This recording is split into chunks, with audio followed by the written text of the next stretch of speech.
سمع السجين ديفيد عن رجل يستطيع إدخال أي شيء إلى السجن، فطلب منه مطرقة صغيرة ليكمل هوايته في نقش الصخور مقابل 10 دولارات. وصلت المطرقة إلى السجن عبر رجل آخر كان يوفر طلبات السجناء مقابل أشياء بسيطة.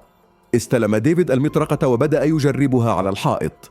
في اليوم التالي طلب ديفيد من بولو صورة فتاة جميلة كتذكار لزوجته، فوافق بولو فوراً.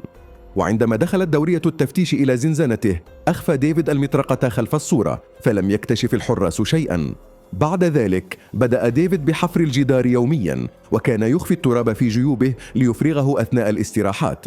واستمر على هذا الحال 19 سنة دون توقف.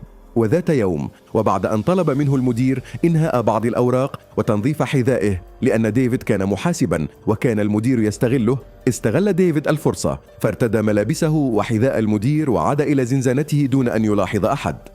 في الصباح اكتشف الحراس أن زنزانته خالية، فحضر المدير ووبخهم، وفي غضب شديد رمى حجراً نحو الحائط فأصاب الصورة، وما إن ثقبت حتى ظهر خلفها النفق الذي حفره ديفيد طوال تلك السنين.